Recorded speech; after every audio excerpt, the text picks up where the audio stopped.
folks, I'm about to show you something just a little bit gross. This is my Weber Genesis 2 grill. I've had this for about 5 years now, and I love it. However, one of the things that I've been dealing with is critters getting into the grill. Not just down below, which you can see in there, some evidence of some rodent droppings, right? But also here on the side, you got all these marks on the side, and those are footprints from raccoons that have been getting into this opening. I think the younger ones are fitting in there completely and actually messing around in the grease trap there on the bottom. And the evidence of that is I'll see footprints here on the deck. So I know they're getting in there, and kind of grosses me out. So I reached out to Weber, and their official position is that if you want to deter critters from getting into your grill, you need to clean it. But let's be real, we give our grills like a thorough cleaning once a year. I am not going to completely dismantle this thing and give it a good cleaning every time I'm cooking a set of burgers. So not really a practical recommendation. So I've got a video here prepared for you guys that is going to show you how to critter proof your grill. Now, not all grills are created equal, right? This one has certain design elements that are not going to be true for yours. But really, I'm just going to be showing you some of the methods and techniques for critter proofing. And hopefully you can take those techniques and apply them to your own particular grill. All right, before we do anything, I need to give this its annual cleaning. So I'm going to get into that off camera, and then I'll come back to you and we'll dive right in. All right, folks, I've got the grill all cleaned up. And let's open this up, and inside you can see we're nice and clean again, and we want to keep it that way. So the first thing that I want to do is remove this grease pan, just to give us a little bit more space to work in this cavity. And what I'm going to do with you guys is I'm going to go through each of these open points and talk to you about how I'm going to solve this critter problem. So here is an opening that I've pre-measured. It's 20.5 inches left to right and 5.25 inches top to bottom. And you'll notice that on the left and the right, there's this metal support right there and there that goes vertically. And then on top, this is just a piece of thin metal, just going straight up. And then this piece right here has a little flat top. I don't know if that's clear. Has a little flat top and then sort of recesses. So it's sort of an L-shaped piece of metal. So those are the surfaces that we have to work around the opening. And why don't we head down to the workshop and I'll show you the materials that we're going to be using. The smallest critter that I'm concerned about entering the grill is the mouse.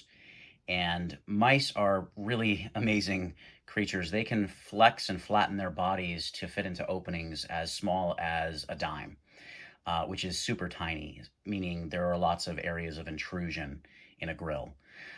So one of the things that I wanted to be sure to accomplish when I was selecting my mesh material is something that had openings that were smaller than a mouse can fit through.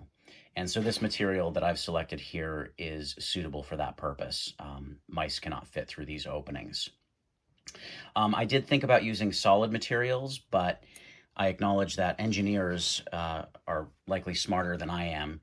And in the design of the grills, there is probably a concern that if you make the cabinets too airtight, that if a gas leak were to form, and the propane accumulates in that space, that you are creating a hazard of some sort. So rather than using solid materials, I want to make sure I'm not blocking airflow. So I've selected mesh as the material of choice here. A couple things about this product. This is a stainless steel product, so it will hold up the best in exterior elements, which is of course what we're dealing with grills. So there's no such thing as rust proof really over the long term, but this is the material that's going to hold up the best over time. So that's what I've selected here. And the other thing that's worth noting is this particular product is food safe.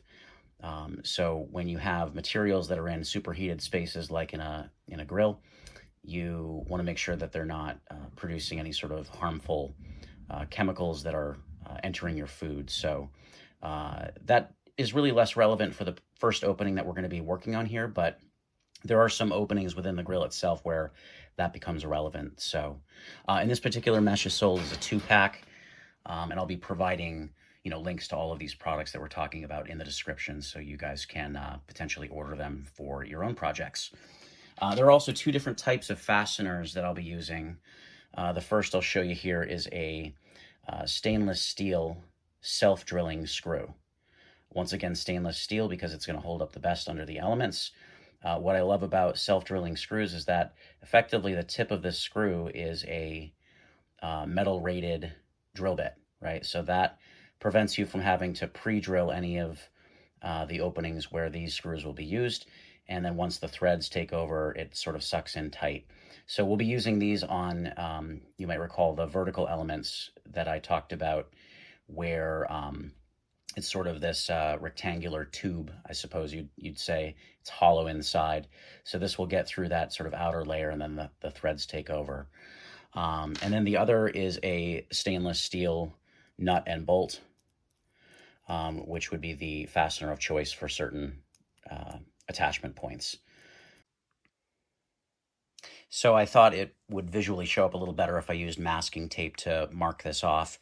What you're looking at here in the interior dimension is the opening size that I just referenced. So from this point to this point is 20.5 inches, and then from this point to this point is 5.25 inches.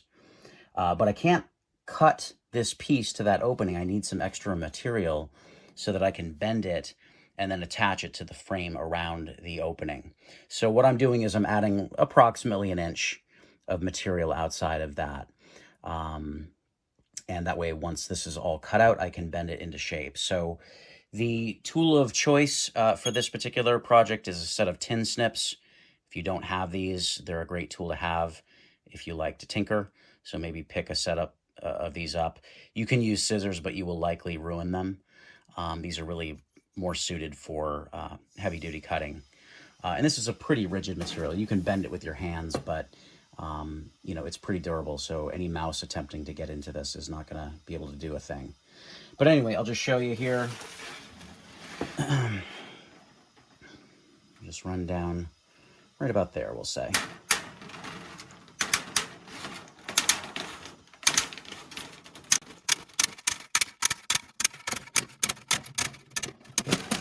This way, and about there. Done.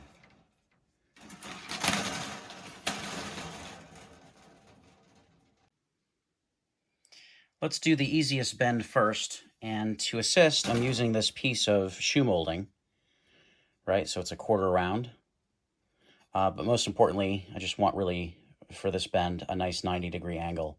So any piece of scrap wood with a 90-degree angle will do for this. And so what I'm going to do is simply line this up here, and then I'm going to bend this upward. And this is how this piece is going to start to take shape. Right? So now we've got a nice approximate, 90-degree bend on that location.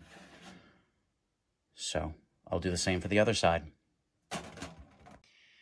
Next up is the bottom tab, and this one is actually going to involve 2 separate bends. I'm going to start with the bend right at the tape line, right there. We'll get that bent up.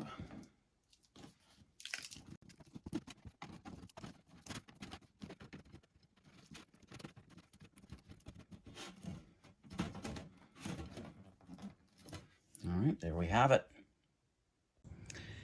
Okay, we've got the piece all manufactured, so just kind of put it in place here, show you how it'll look.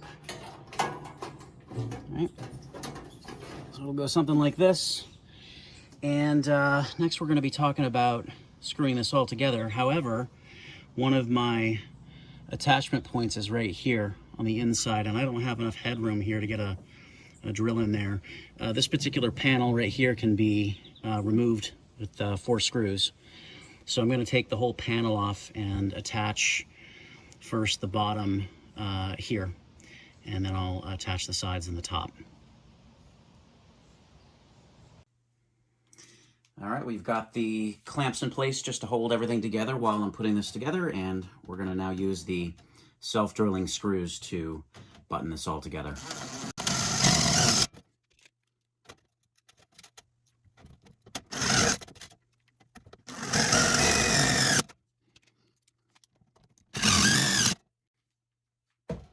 All right, we can remove the clamps.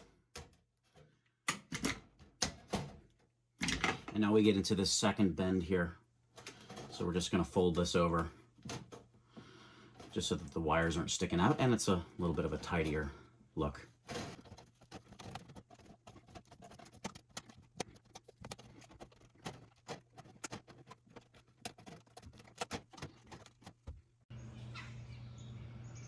All right, I've got the panel reinstalled, and the next step is to attach the mesh to the vertical posts on the left and right. So it'll be a screw right about there and a screw right about there. A little hard to get in here, but doable. All right, next up, we're going to be pre-drilling through here, here, here, and here to attach to the top tab of the mesh that's going through there. And for this one, we're going to be switching from the self-drilling screws to the classic stainless steel nut and bolt configuration. So let's get into it.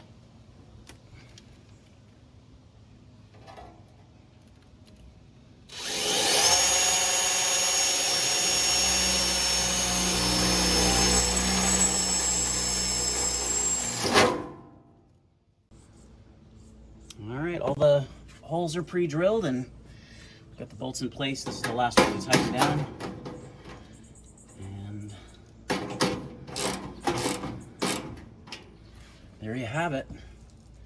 This opening is complete. So the opening here on the other side is the same dimension. What I've done is I've created an identical screen here, with the exception that I made this little notch to correspond with that gas line. Just give that a little space to come through. So I will have to remove some of these panels in order to attach the screen to this piece right here. So I'll do that off camera. And we're all back together here. You can see that little opening that we cut in the mesh to make room for that gas line to go through. So all set here. Let's jump to the back. I've already gotten started here. Same idea that we've done before. I found that this little cross brace can easily be removed with 2 screws.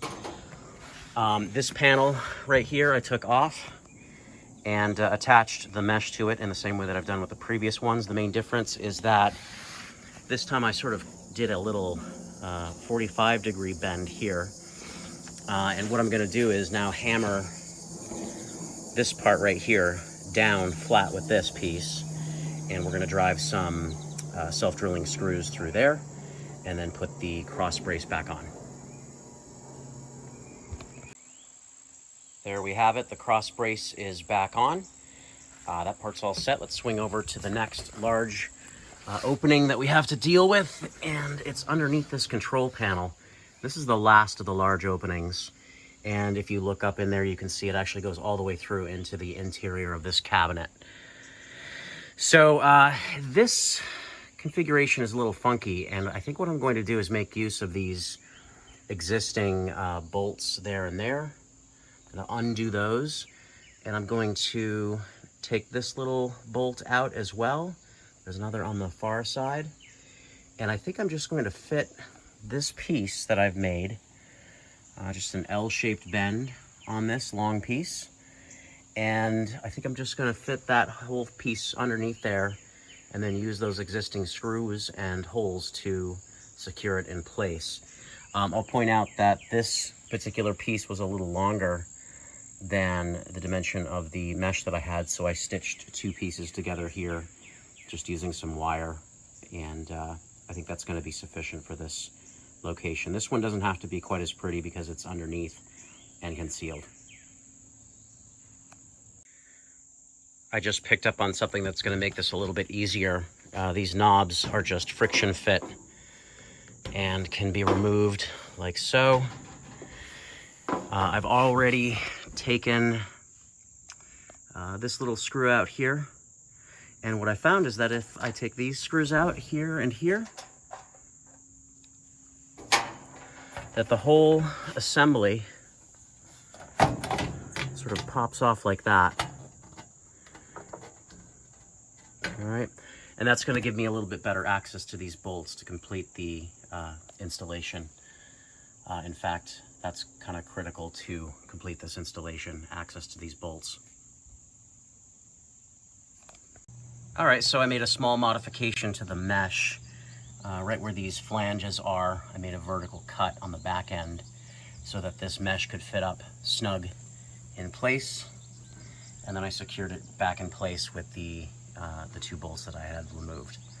So next up, we're going to take the controls and reattach it to the front of the grill and get things in order underneath.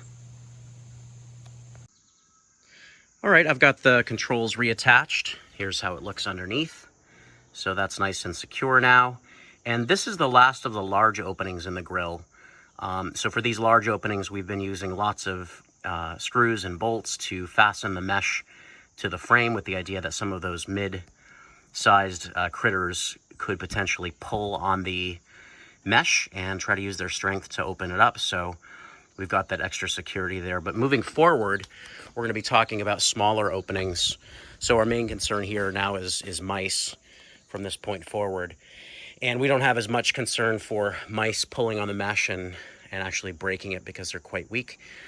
But this is the first opening that we're going to be looking at here, which is this gap that runs along the entire back side of the grill itself. And if I take a measuring tape and run it up there, I can see that the gap is about 3/4 of an inch in width. So that's the gap that we need to fill. This right here is the back part of a mounting bracket for the upper grate inside the grill. And so what I'm going to do is remove these 2 bolts, and we'll use those locations to secure this mesh in place. And I bent this mesh to be 3/4 of an inch tall, so that will fill that gap in the back. All right, let's see that in action. All right, so I went ahead and installed that piece of mesh and screwed it in place. This piece needed to be extended as well, so I did marry 2 pieces together just to make it a little bit longer. Once I installed it, the L shape, I actually bent over this part right here. So really now when you look at it from the profile side, it's more Z-shaped, but fits in there good. And what I did notice is that when I close the grill cover, I was making contact back here just a little bit on this top part. So I did make some minor adjustments, bending that over until it was nice and smooth like it is now. Okay. So with that complete, I'll show you the back here. That's what it looks like there, right? Nice and clean. And the next opening we have is this location right here. And I think this is just a slot for a spit roaster, which I don't actually have. But I've got a good solution for this. Here's what I've done. I've taken a piece of mesh and folded it in half, like this. And then I rounded the corners a little bit just to make it a little bit more decorative or clean. And these are actually just gonna sit right there, like that, okay? And then when we take the grill cover and bring it down, the weight of that grill cover is going to hold that in place. So I actually want that not to be secured permanently because I may want to take that off to clean it from time to time. But that should do it for that piece. Now to seal the cabinet below, we actually have to start at the top here. We've got a small gap that runs all the way along the front of the grill and on both sides. I don't know if you can make that out there, but it's about a 3/4 inch gap that goes all the way around. And then back here at this location, there is definitely a hole there that is large enough for mice to get in. So these will need to be covered, and got just the thing manufactured, this piece right here. So it's just a straight piece with 2 bends to make it sort of U-shaped. And I left these little tabs here on the ends. And in addition to little sticky outy bit on the end of this one. I also gave it a little L shape. So what's going to happen is this will fit into this location here, into that slot, right? And then this L piece here will cover the hole right there. So if we go over to the other side, here's an example of what it looks like when it's fully installed. Okay, so I will get that first piece in and we'll go from there. So this gap here in the front gave me a little bit of trouble here. Not able to do exactly what I thought. So what I found was that if I once again remove those controls, I have it sort of temporarily taped in place. It exposes these two screws here and here. And then this piece right here can come right off and we have full access. So I'm gonna start manufacturing a piece to go into this spot. I'll show you how I'm putting it together. So here is half of the piece. This is turning out to be the most complicated piece that I've put together so far. But just to give you a visual here, I did a little angle on my right side there. We've got a little tab that will go along the back. And then because this is such a long piece that's needed, I actually need to stitch two pieces together. This is more than the 24-inch width that we have to work with on our materials. So this is half of it, but let me just fit it into place so you can see the way that it will go, right? So that little tab snugs into that spot there. I bent this tab down, which is going to be a great spot to secure it. I've got this tab in the back, which I'm also going to use to secure. And then this tab sticking down on the right is going to be for me to stitch this together with the piece that goes in next to the right. So in the end, it'll be one long continuous piece, just with a couple extra steps. All right, bear with me. I'm going to get the other piece manufactured. I'll get this secured in place and come back and show you. Here we go. So here's how it looks once it's all together. Kind of down and dirty. Most of this is obscured anyway, but we've got it secured there with a self-drilling screw. There's two more on each segment in the back. And that's the fix, man. And then here's the piece that will sit over the top of everything. So most of what I just showed you is obscured, but now we are mouse-proof in that spot. All right, let's move on. All right, folks, you stuck with me this far. Last one, I promise. Here in the cabinet, the last area that needs to be addressed are these gaps here on the bottom. Just on the left and right panels, there's this 3/4 inch gap along the edge. So easy fix here. I've got a piece of mesh that I've formed into a U shape. A couple notches here on the ends to accommodate some brackets in the cabinet. And so this is just going to fit into that little slot right there. And if you look here on this side, I've already done that. So that's what it looks like. Nice and tidy. All right, let's do one final walk around here. We're all done. Most of the areas that we worked on are not visible, but the areas that are, I like the way it turned out. It actually kind of looks cool in my opinion. Now, if Weber made a kit, a critter proofing kit that I could have just purchased and then installed, I probably would have done that. But in the absence of that, this is what we came up with. I hope this helped you guys out. I know that your project is going to look a little different than mine, but at least you had a chance to kind of see how I handled certain challenges. Final thought, does this process of critter proofing my grill void my warranty? Most definitely, yes, it does. But you guys, here's the choice. You can have a warranted, unsanitary grill, or you can retrofit your grill with something like what I've done here and confidently serve your family good, clean food. All right, that does it, everybody. Thanks for watching. I've got product links in the description, and come on over on Saturday for a burger.